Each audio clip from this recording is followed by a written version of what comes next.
what is spatial justice? There's outright discrimination in terms of the way that some buildings are built. It is a particularly irksome character of people of a certain disposition to say they don't want to fund the heavy burden of tax that governments levy on them, but they want the civic safety and beauty that have to be funded. So, you want a good city, you have to pay for it. Yes. It doesn't come for nothing. Do you believe that we can design out danger from our public realm? Absolutely. Yeah, I think we can go a huge way towards reducing the threats that face us. If you have cities that are genuinely mixed, where you have a mixture of people living there and working there, I think they will become much, much more safe and be perceived as safe, and people will feel that they can reclaim the night.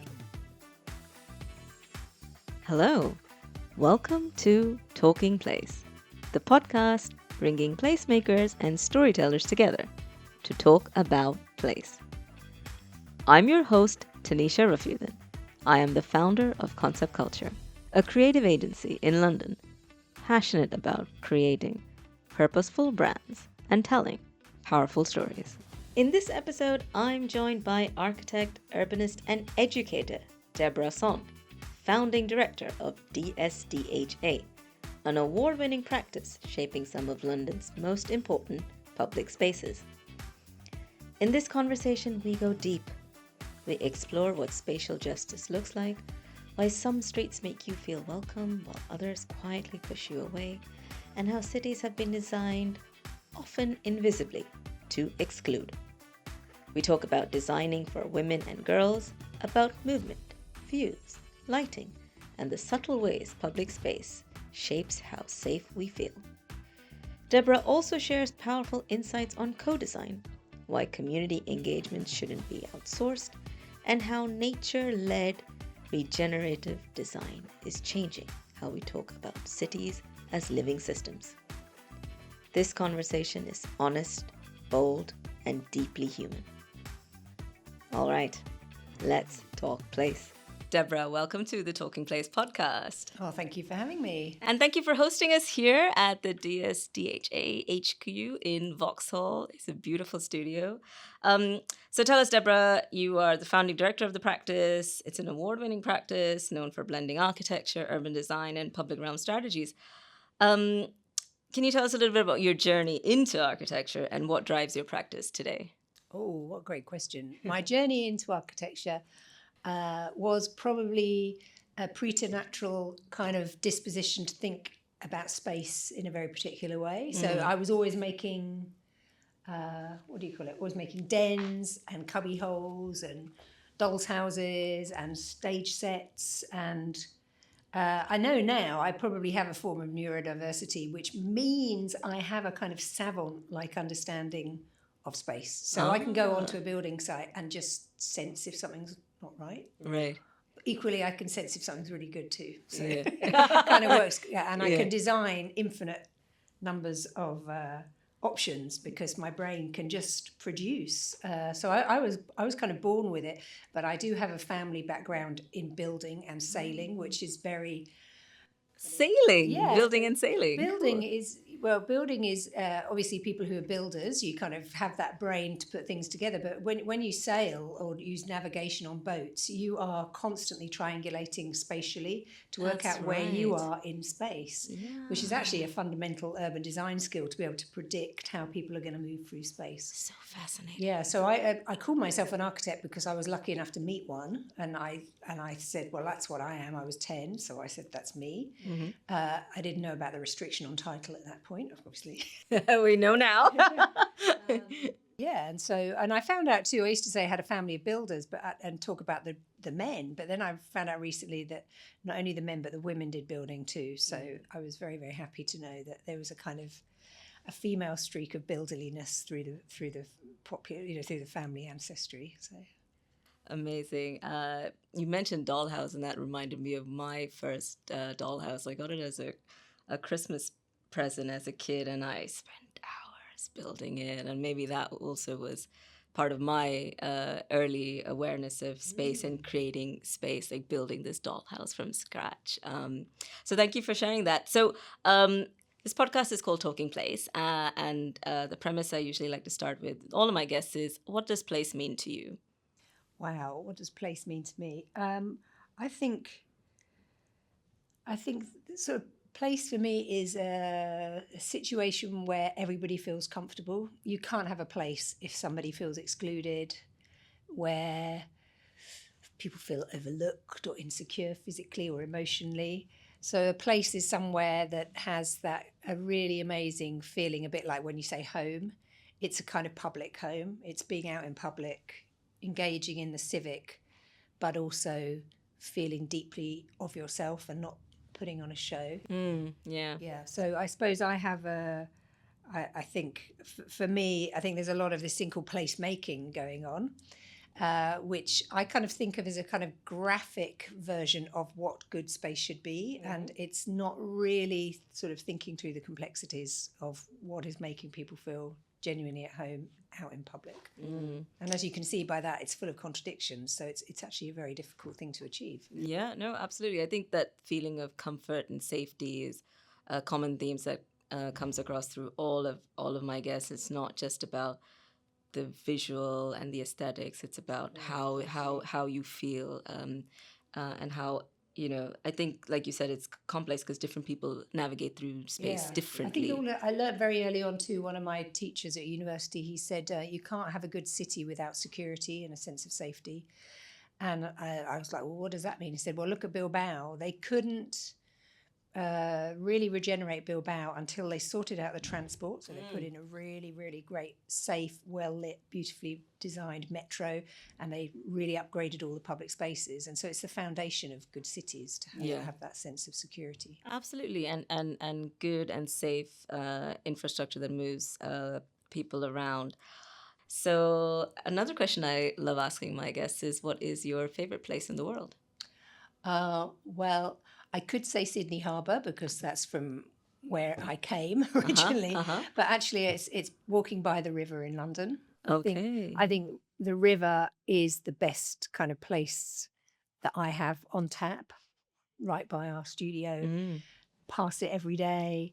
It's a place that's it's a perfect reflection of an aphorism of mine, which is a take of, I think it might be Toni Morrison said, a river is never the same river twice.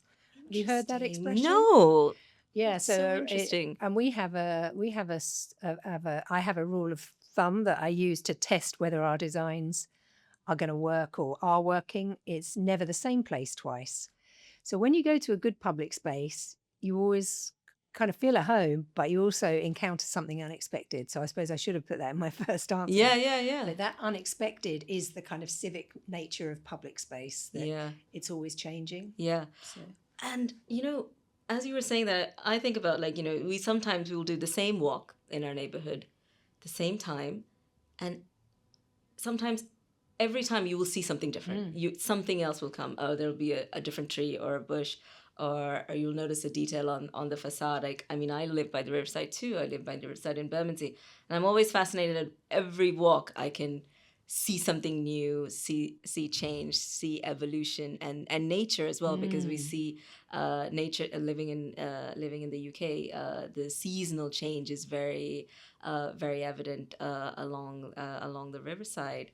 So yeah, no, I definitely share some emotional connection with the river too. I am a waterborne sign, and I lived in Hong Kong and Mumbai, and when I came to London, I was like, where's the water? Where is the water?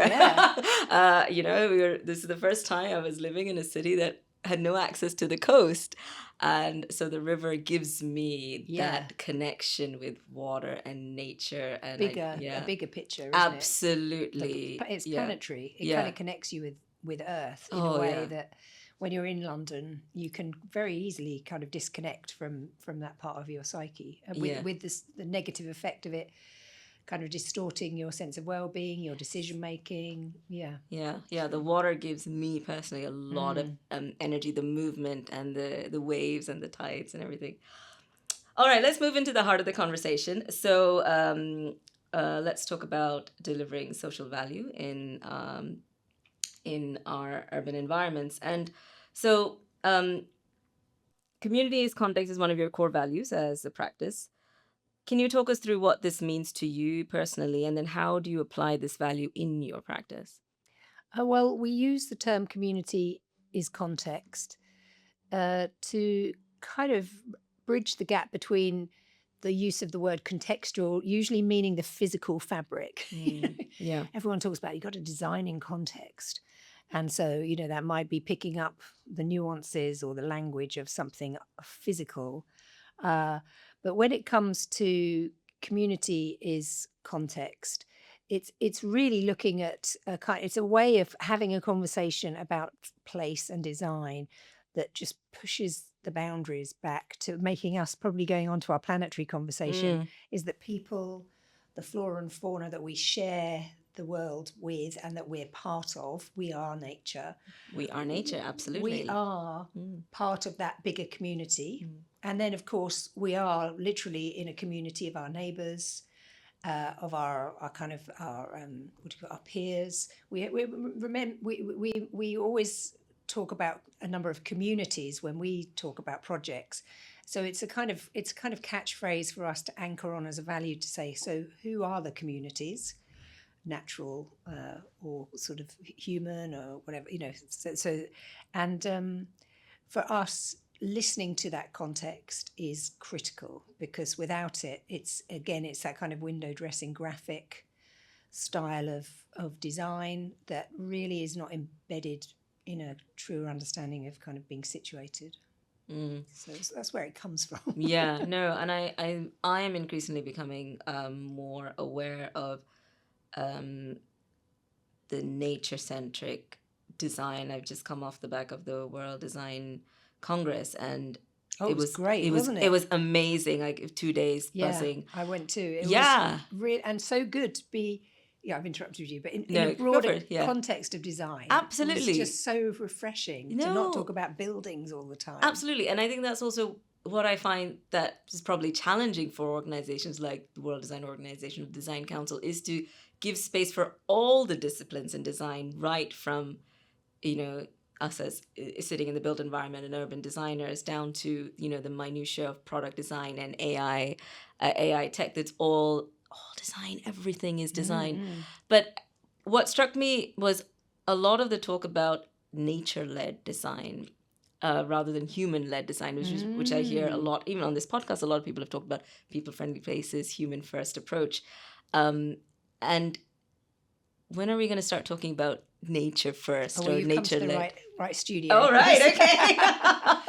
Yeah, that's why we have. That's why as a studio we've evolved. We've constantly evolved. Now we're transdisciplinary, so we bridge between all these different sectors, as they're called, and kind of silos of professionalism, so that we offer an understanding and navigation of the fact that this is one complete environment. We don't have a get out clause to go into a different environment. Everything we do is interconnected. And as designers, we're transdisciplinary because we think we have to be able to be conversant across a range of different disciplines. Yes.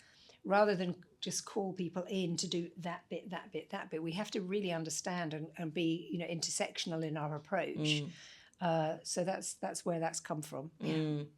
Interesting. And you've led some of London's most well-known public realm projects, from Exchange Square to Central Somers Town and the Royal Albert Hall and the Economist. Oh yeah, the Economist Plaza. Economist Plaza. A big mix of projects. But what have these projects taught you about designing for the diverse and evolving communities that we've talked about?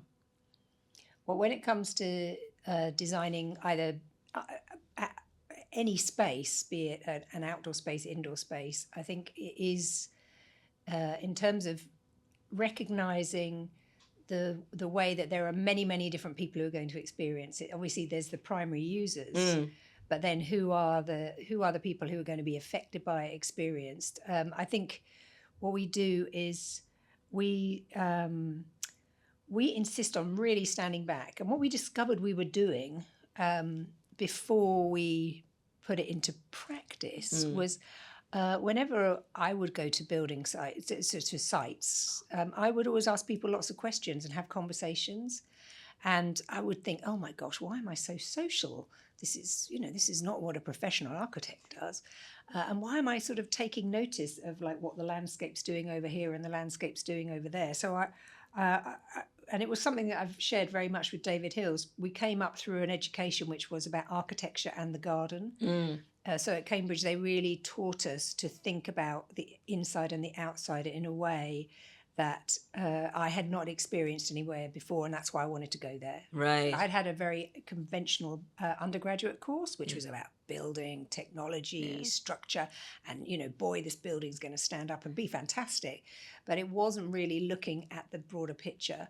But even within the realms of what I was taught at university, I was constantly going out and doing studies of what are the DIY manuals of the time like in the 18th century or out in South Africa, in these informal settlements. So I was kind of trying to broaden out beyond the realms of the profession so that, why we talk to diverse communities, going back to that point, is they have to be heard. If you want success, you have to reach out and listen and be prepared to make that act of reaching out and listening part of your practice. You can't delegate it to somebody else. You can't kind of see it as, it's a nice to have. So now it's integral to our practice in everything that we do. And it all started with those conversations. So whatever project we do, be it a building, a park, an urban neighborhood that we're redesigning or looking at, we always talk to at least 100 people.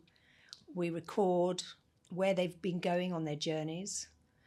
What's the purpose of their visit? We think of them as, which communities are they representative of? Are they kind of residents, workers, students, young people, or are they explorers who are the kind of people who go out and like tourists, but local, let's say.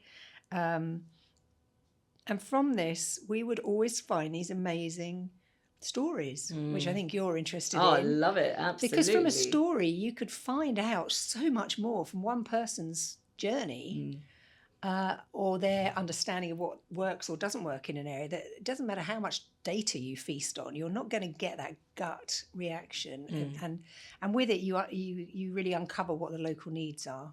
And that's why talking to a diverse community helps reveal that, what Liza Field calls the unwritten brief. The unwritten brief. Yeah, I don't know if you've interviewed Liza Field yet. No, but maybe she's from Muff, and you should really talk to Liza. She's from Muff, and she has an extraordinary. They, as a practice, have a most extraordinary grasp of that need to talk to diverse people and really explore what's not being said. Explore what's not being said.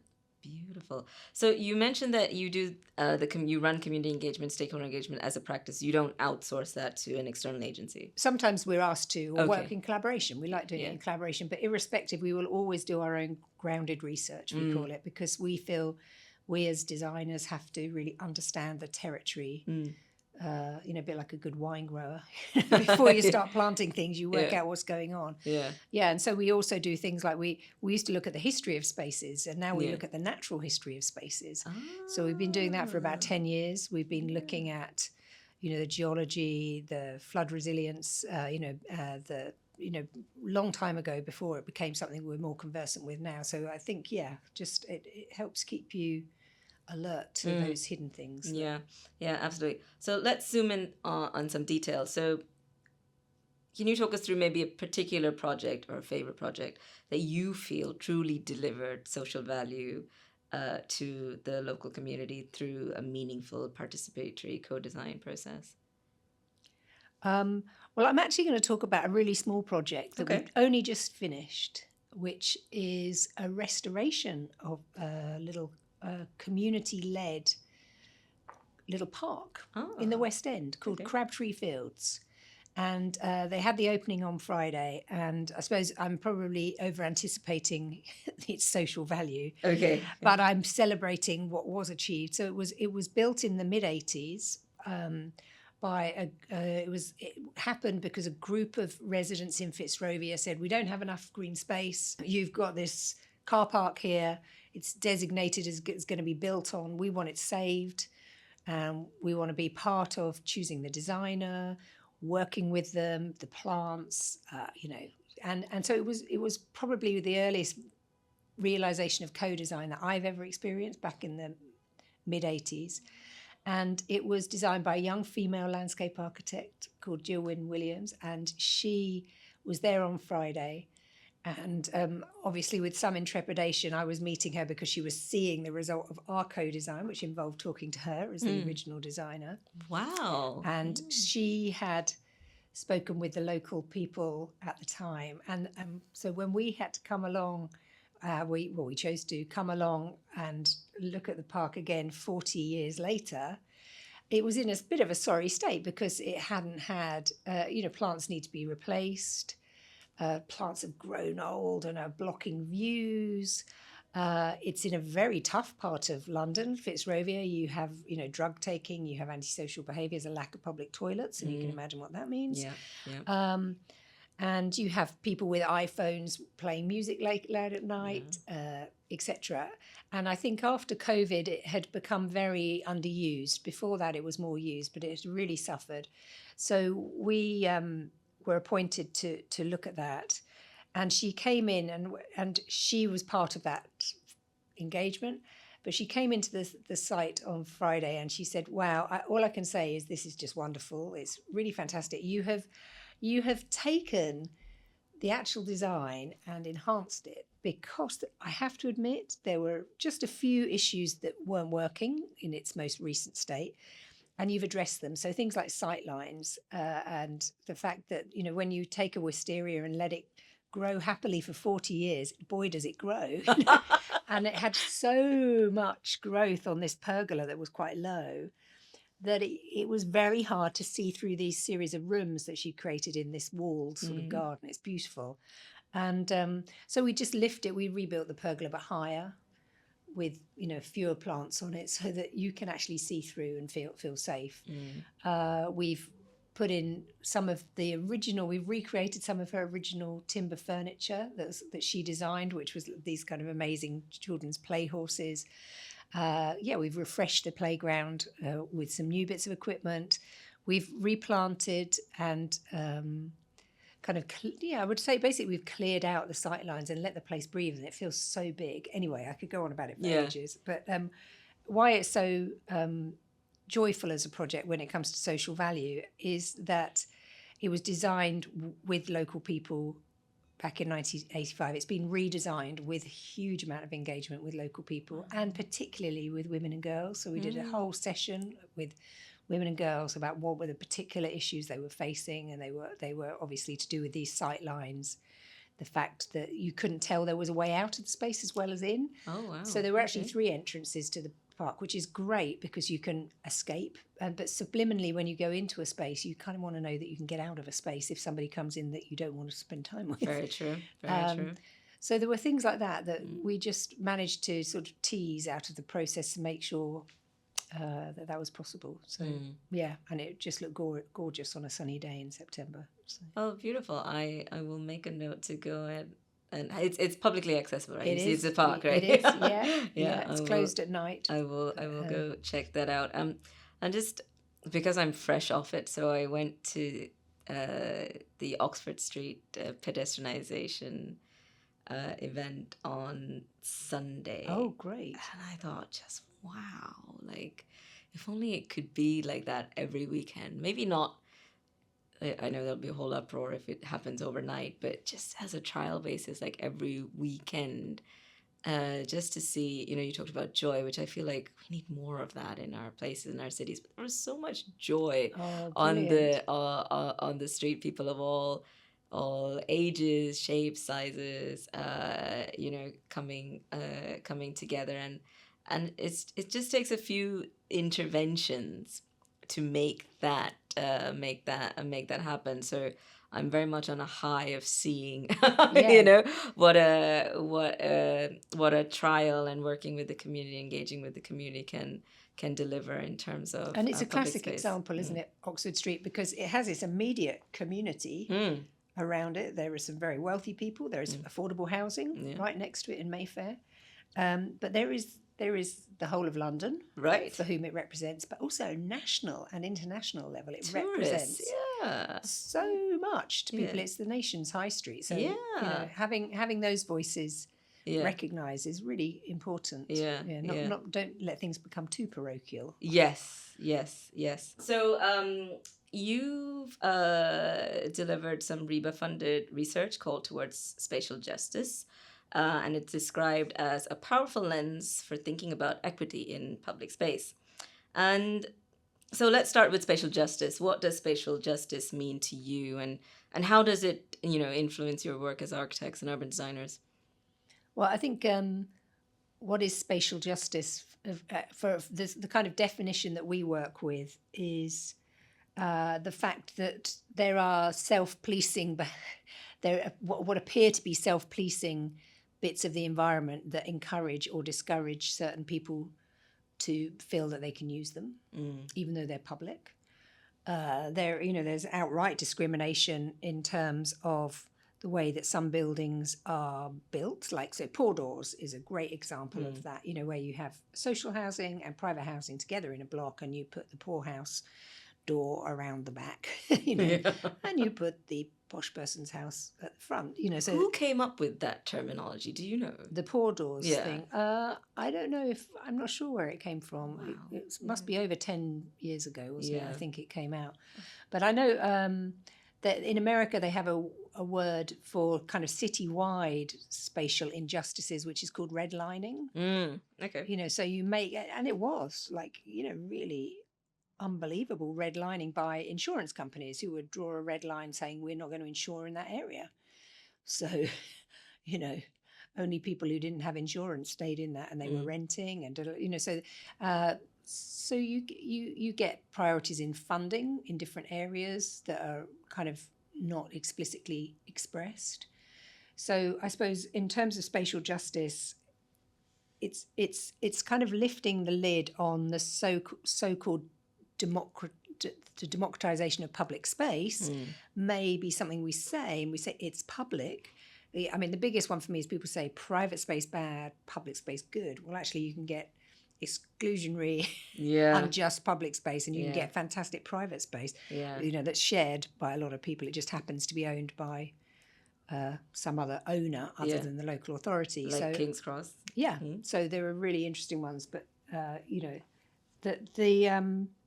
in terms of spatial justice, it was a topic that interested me because people like Ed Soha in America have talked about it, but I kind of wanted to look at it personally with my students at the London School of Architecture to begin with, to understand what was going on. It was during the pandemic. We were hearing about Black Lives Matter.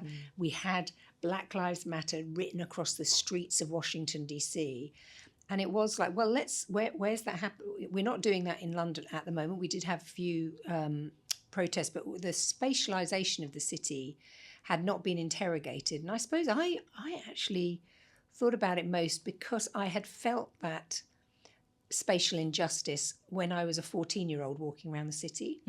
So I'd felt like, why do I suddenly feel like as I walk down Regent Street and I go down to Lower Regent Street and go towards Pall Mall, that I feel that I shouldn't really be around here? Because the buildings got grander, the streets became more kind of devoid of life. Or like if I went through Knightsbridge and turned into Belgravia, like, ooh, I feel like I shouldn't be here. Oh, and I can't go into the green spaces. They're private gardens. Actually, where can I go? Oh, there is nowhere for me to go. I have to keep walking. I'm not allowed to stop. So I think I always had an acute sense of spatial justice. I just hadn't spent the time researching it. And so through working with amazing students at the LSA, where we did encounter some difficulties with other tutors thinking, why are you talking about London as being unjust? I mean, it's a really just city. And so it was kind of about revealing some of those precarities. So things like charities, looking out for the interests of minority groups, never having secure accommodation, always being on tenures that can be taken away very quickly, or the histories of women in a certain area not being part of the official histories.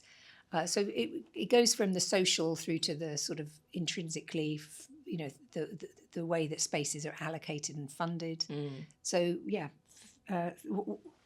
fundamental to all of that, Yeah. rather long description, is that coming out of it, in order to make spaces that have a sense of justice, you have to have co-design. You have to, going back to this idea of social value, you have to listen to people, and you have to bake that in to the process of not only designing the space, because I think we were all familiar with this idea of engagement, consultation, but actually who writes the brief, who authors it, who funds it, who makes those decisions after the conversation at the public consultation event. How do we keep people involved going through the co-creation of those? How do we build with people?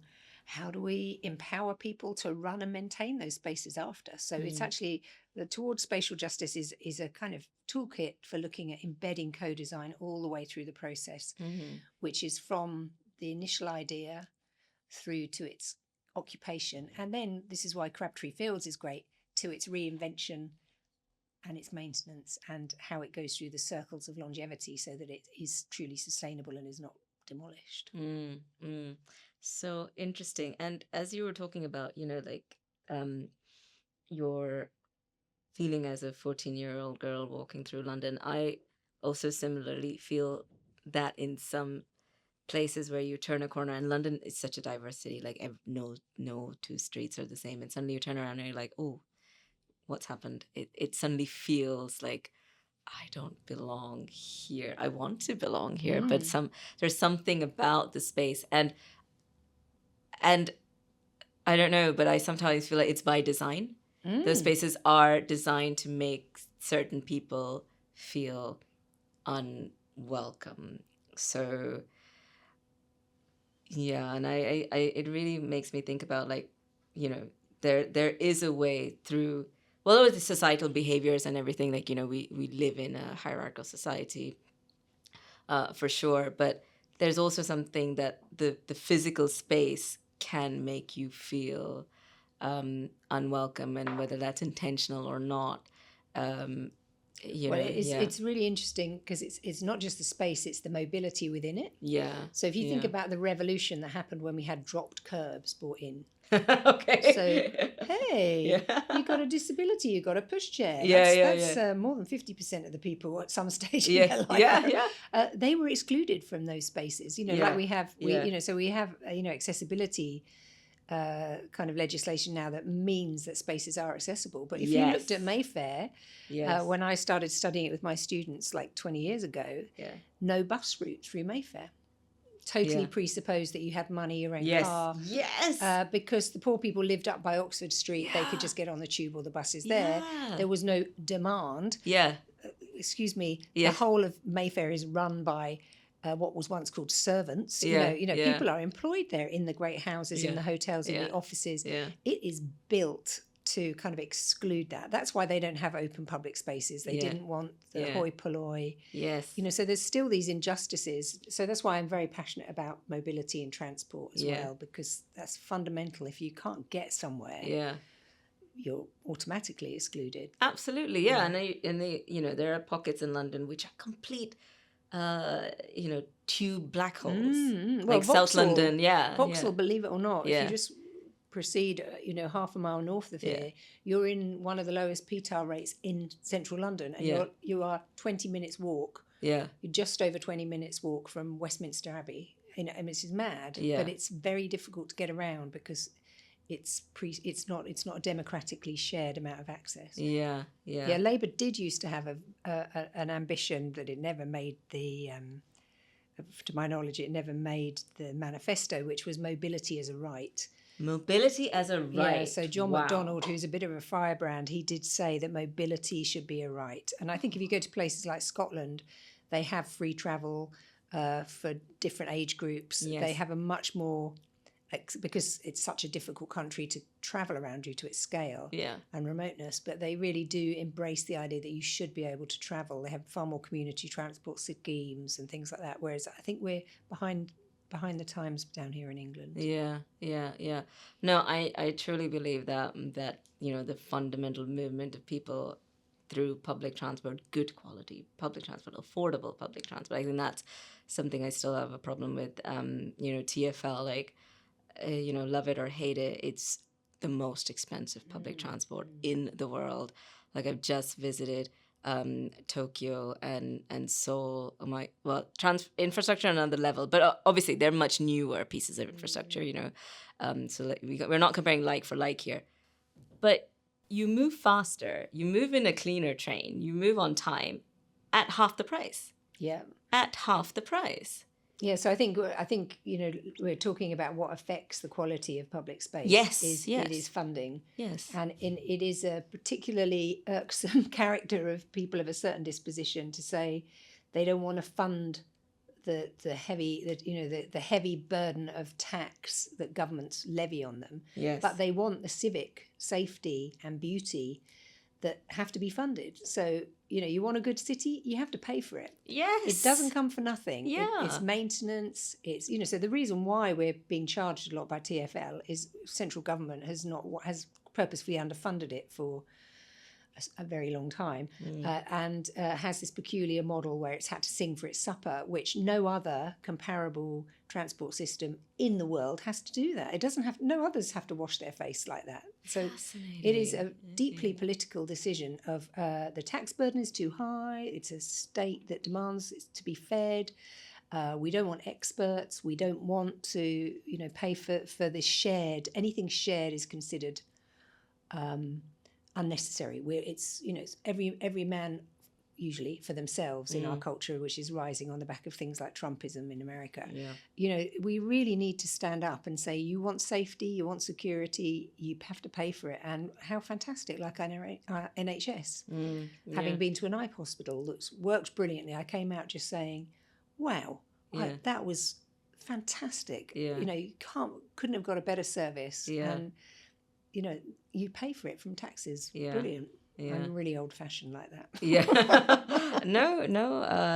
But I think with cities, you have to, So being a member of things like the City Property Association has helped me understand these different funding models that cities have. So we do trips, say, for example, we've been to New York or we've been to Paris, and we look at the funding models that government have and local government in terms of bringing public realm standards up to benefit the prosperity of a city, because a good city has to have good, safe public realm, going back to Bilbao. Yeah. How do you fund it? Yeah. Well, you do it with a blend of local resource and national resource. Yeah. You cannot totally depend on the local, which is what happens when you go to New York. Poor old New York, it's going through the floor because people are evacuating from the city. Yeah. They're not working there. Yeah. They raise most of their money from local taxes. Ouch. You come to London, where it's all top down, and we hold the purse strings on any funding. The rates don't stay local. They evacuate to Westminster to be doled out. So, you go to France, they've got a bit more of a blended system, but it's much more top down because it's coming from that sort of tradition. Yeah, so getting that blend of local politics, national politics, and the support of good cities is something that's I've really enjoyed being part of this lobbying group, because I've not had the privilege of being on a board of a group like that before, which is part of the City of London. And the City of London actually listened, what a surprise, it's all predicated on business, not residents in the city, but they really like and seem to enjoy the conversation with business. What are your needs? So hopefully the work of the CPA helps shift local government where it can within the City of London, but it's at national government level that it really needs to, those needs for public space have to be defended. And let's talk about safety again. It's been the starting point of our conversation, and a subject that I know is very close to your heart, and as is mine, is the safety of women and girls in our spaces. So let's put aside the predatory nature of the attacker. Do you believe that we can design out danger from our public realm? Can we design out danger from our public realm? Absolutely. Yeah, I think we can go a huge way towards reducing the threats that face us. I mean, I think as well, through the work I've been doing, I absolutely love Make Space for Girls as an organisation. Yes, they are so brilliant. Yeah. The way they have really opened everybody's eyes, myself included, having studied public space for 25 years, you know, this idea of the default male for whom most public space is designed has been a revelation. You know, the fact that when you go to a park, you know, Make Space for Girls came about because of this experience of going to parks and realising there wasn't anything for girls. So there would be the skateboard park and the X, Y and Z, but it was definitely predicated on a boy or a young man sort of using that space. That insight that they have now extended into everything that we do. I would say the fundamental thing that one does when you're designing for safety is what I simply call movement and view.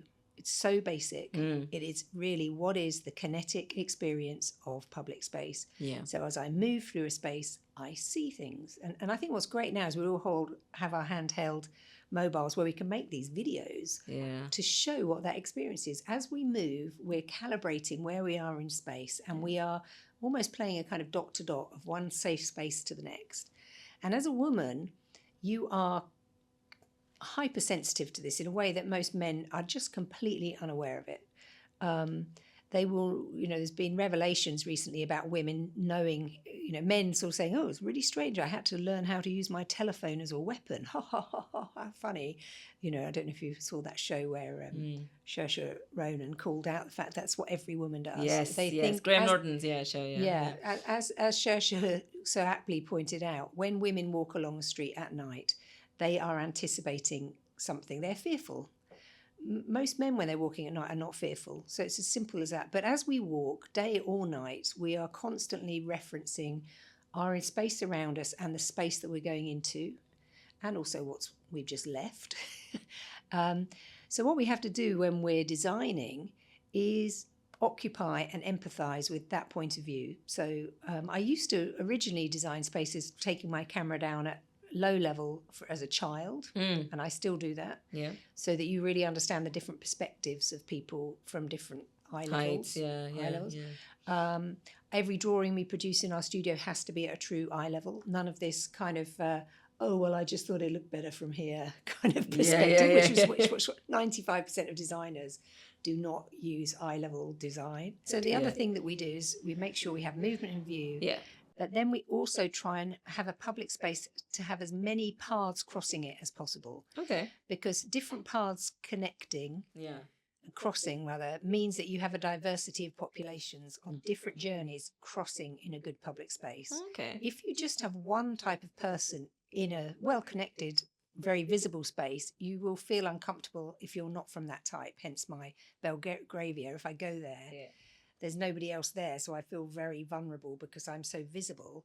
If I walk over a bit further to the west to Knightsbridge, where there's a more diverse group of people, not that much, but a bit more diverse because you've got retail, you will feel a little safer because you have diversity of ages and backgrounds crossing paths. So really successful public spaces, you need a range of kind of interests in that space and got different eyes looking at it through different perspectives. So for example, if you go to a very male environment, you feel uncomfortable because you're sort of subliminally knowing where are the other women. Yes. You know, you will. So it's one of these things that comfort element. So diversity of routes going across the space is a really important one. And you talked about view as well.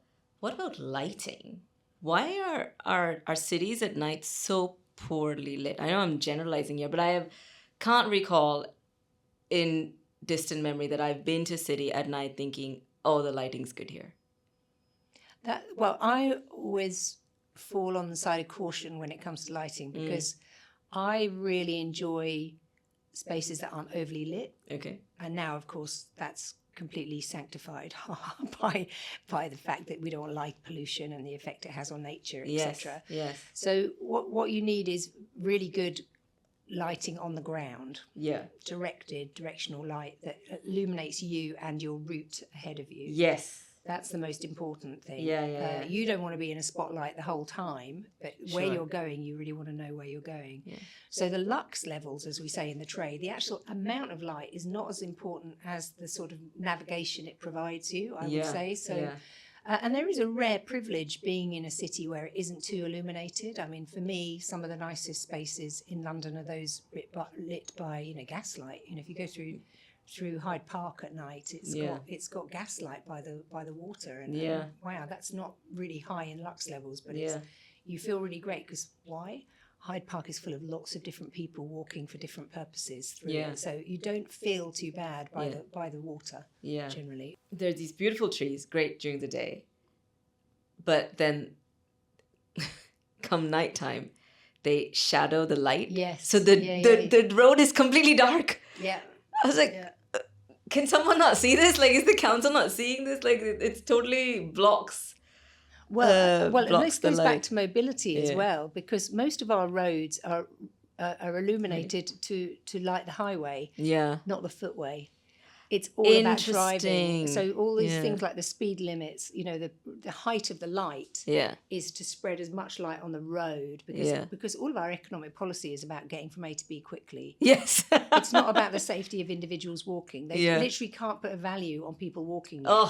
And there's a whole group of women economists like trying to get the value of walking. And time spent positively and productively in the public realm being valued as much as how long does it take for a workforce to get from A to B. So anyway, it's all tied up with money and politics. All right. Yeah, you can actually get lower lampposts, I've discovered, because I take things seriously like that, and I ask the question, well, why does it have to be 14 meters high or whatever it is? Could I have a 3.5 meter one? Oh, well, actually, there is one. Okay, we'll have one of those. Exactly, to bring the light down to the island. And then the bats don't get affected, the birds don't get affected. I do remember once, and this is me being overly sensitive, and I did question, I think, some conference, and we were walking through this park, and it was so dark, and I was like, why is it so dark? And I was like, oh, well, we don't want to affect the bats and the things at night. And it's like, what about women? And I don't know. I mean, I felt so angry in that moment. I agree with you. I had a similar conversation in Crabtree Fields, where we have one tree which is really overgrown and incredibly low canopy. It sort of almost brushes the top of my head at 5'5". You know. We said, can we take it up here? Because a neighbour has said she loves everything that we've done except this really low tree. The light doesn't get through to it. People sit underneath it, take drugs and listen to music. So can we just gently lift the canopy? The computer says no, because regulations are you can only lift canopies if it's for the health of the tree. And we're like, well, what about the safety and security of women here who live nearby and come into this park? It is so dark, they're not allowed to do it. So I agree with you. So that's where we need legislation that is much more sophisticated in terms of assessing what the needs are, definitely. And I guess then maybe personally, what would you like to see happen to make our urban environment safer for women and girls? I think it's about it's the same for all public space. It's about sharing the learnings with as many people as possible, so that you have an educated general public who understand how public space works. And think it's worth investing in. It's having clients who are willing to listen to women and understand those concerns. And those are the concerns as well. You know, for example, growing up in a small town in Buckinghamshire, my gay friends would get beaten up at night on a Saturday night because they looked different. You know, they weren't welcome because they weren't the standard, pub drinking kind of male who was hanging out in the evening. So I think it's beholden on sort of everybody to try and learn more about how public space works. So I think you could run classes for everybody. So, rather like we now understand bringing up children and having that kind of learning is really helpful to share that with the widest population because we all benefit from it. I think understanding the role of public space and city making is crucial. And it works. The same applies to villages and to towns. So it's applicable across our culture to make sure that we are, really listening and sort of understanding that. So I suppose that's systemic change on that level of trying to make that happen. It needs funding. It needs supporting. Charities like Make Space for Girls are doing a great job, but and it is starting to have an impact in local authorities. So I think it is changing. So do you think? Now this is my moving into the more future gazing part of the conversation, but do you think that there will be a time where we will feel truly safe in our cities? Oh, well, I think if you have cities that are genuinely mixed, and where you have a mixture of people living there and working there, and they're genuinely mixed, like you get in more continental cities, I think they will become much more safe and be perceived as safe, and people will feel that they can reclaim the night. I was at the Reclaim the Night were part of that protest on Clapham Common, which ended up with women being thrown to the ground by the police. That was not. Yeah, we were both there together, and it was not a violent demonstration. No. But the police could not get their heads around a group of women protesting. I think it was literally the culture shock for them of seeing a group of peaceful women. They couldn't stand it, so they reacted in a really terrible way. But yeah, I'm eternally hopeful, and I think. Yeah, I think what we have to do is not run away from fear, but sort of confront it, and be active and proactive. Yeah, confront the fear. Excellent. And so, okay, if you could embed one principle into every urban design brief from now on, going back to our initial conversation about writing the brief, what would it be? Well, the principles and sort of values that have really radically changed our practice in the last 5 years have been about the regenerative design index. This idea, and again, it was just, I think I heard it mentioned once at that the World Design Congress. Yes, I was hoping to hear it more, but it's good. It's coming. It will happen within the next 5 years. Everybody will hopefully be using this brilliant initiative.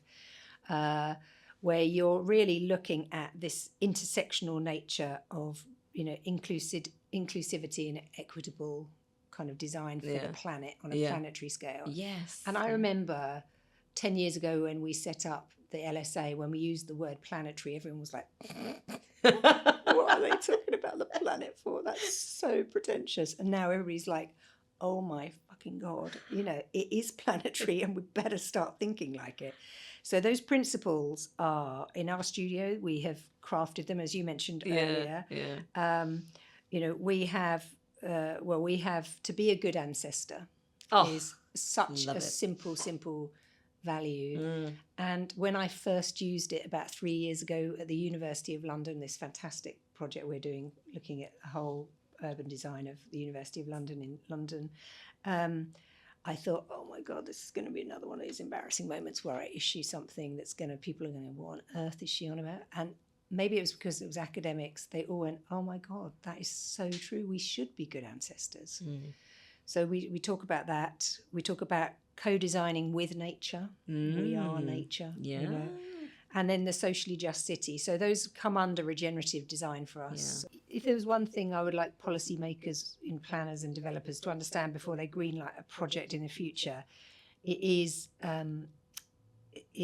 along with taking the community with you, I think it is the fact that a project is not a fixed thing. It will always change.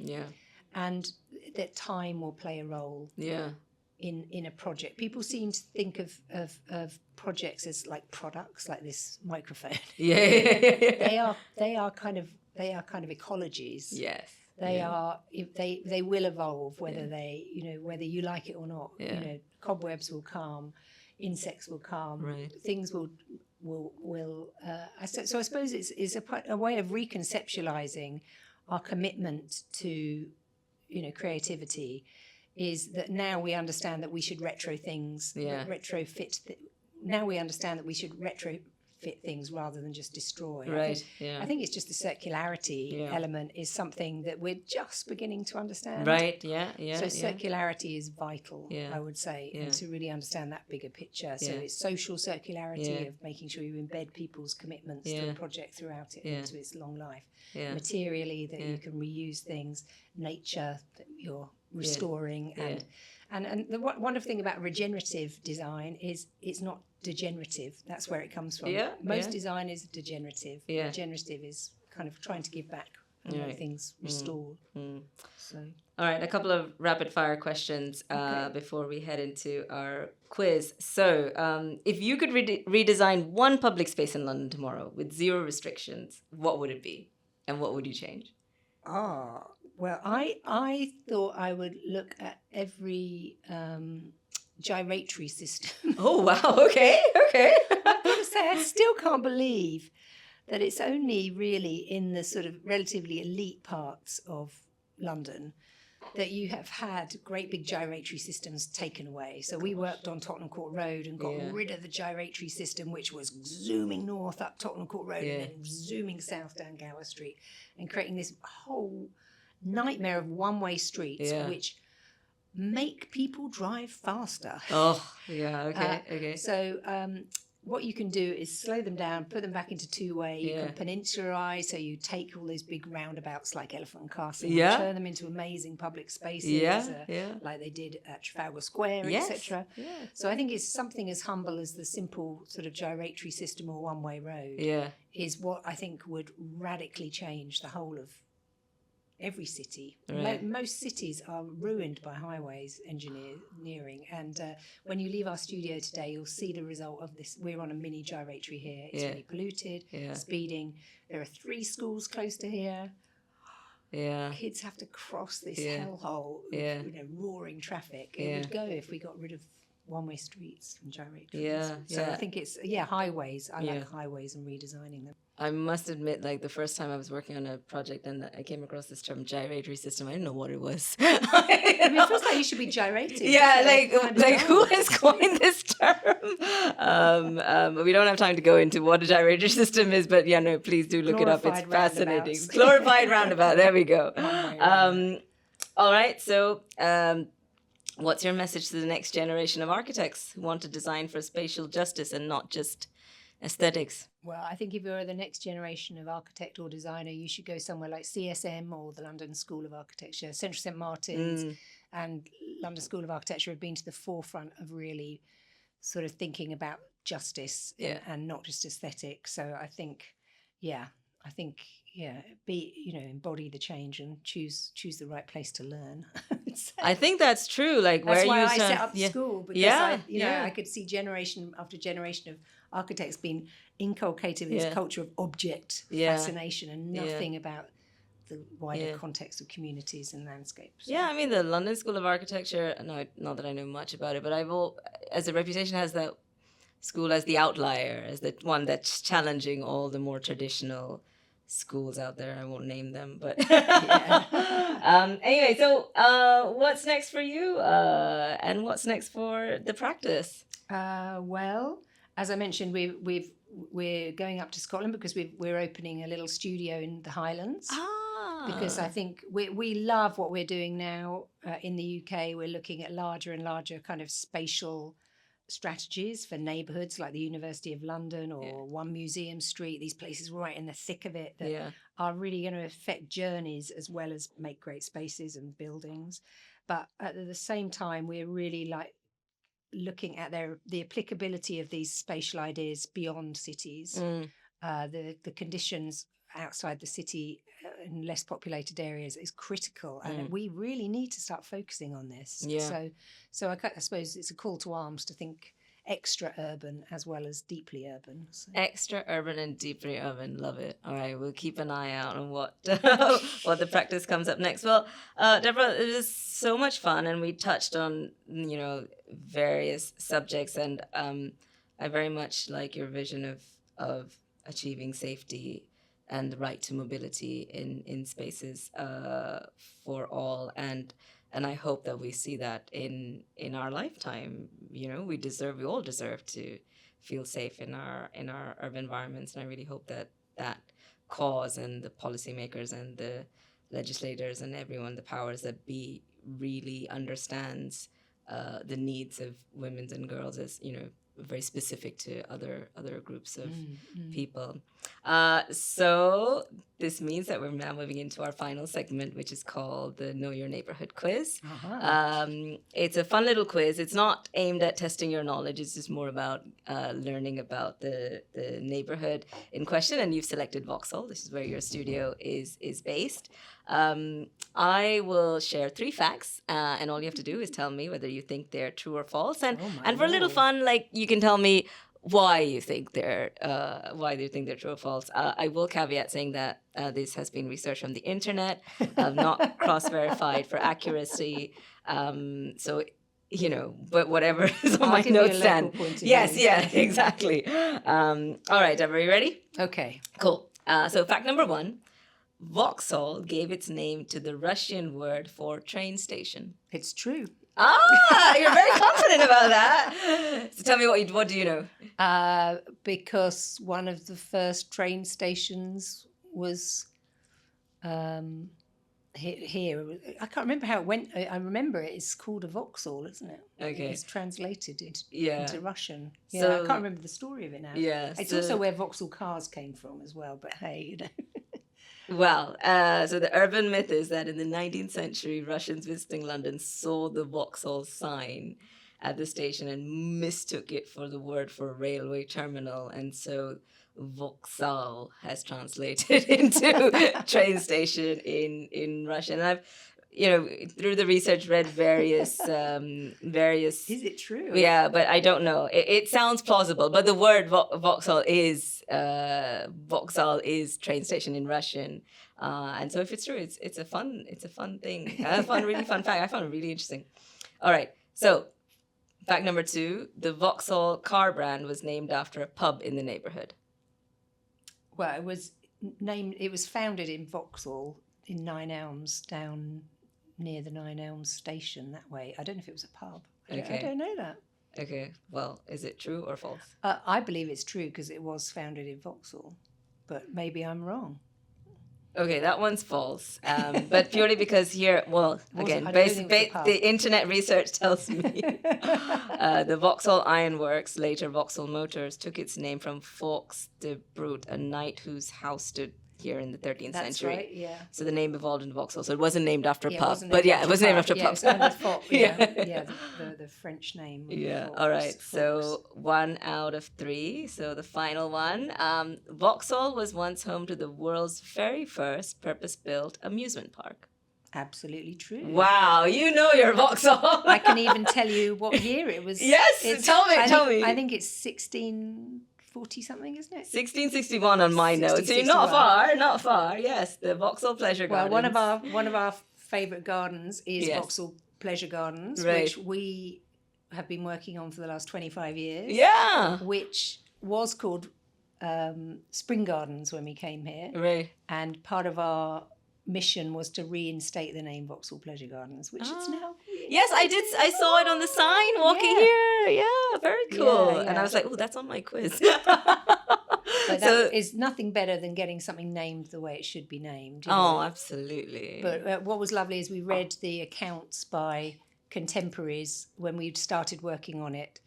And our first funding came through for a little sports pitch. What's it called? A multi-games area. And we worked out we could make the multi-use games area as small as possible and use part of the budget from Sport England to put some trees in around the space. And so we chose elms because we've got 9 elms. 9 and it elms, was yeah. full of elms because we were on the water and they like that location. And so we put in 32 sort of disease-resistant elms there, which there hadn't been any planted in the UK about 15 years ago when we did it because of Dutch elm disease. So we got the elms back into the garden just like they had been written about in the 17th century. Amazing. So the Vauxhall Pleasure Gardens opened in 1661 with music, masquerades, fireworks, and questionable cocktails. It was the spot for London society, think Bridgerton, but with more mud. Amazing. So 2 out of 3, not bad. And the second one, you were there. You kind of knew what it was. So all that's left for me to do is thank you, Deborah, for talking place with me. This has been so inspiring. I'm leaving with a lot of nuggets. I've made a lot of notes and I'm going to look back in time. So I hope we'll continue talking and we'll talk again soon. Yeah, keep up the good work too. Yeah, thank you. Well, I hope you enjoyed this episode as much as I did. I'd love to hear your thoughts. Feel free to join the conversation on social media with the hashtag Talking Place. I would also love for you to leave our podcast a review and subscribe to all our podcasts and YouTube channels so you don't miss an episode. There's so much more to explore when it comes to creating good places, and I'm excited to do a deep dive into other topics with you in our next episode. I'm Tanisha Raffiuddin, and it's been my pleasure to be your podcast host. Thank you for listening. See you again next time, where we'll continue Talking Place. Talk soon.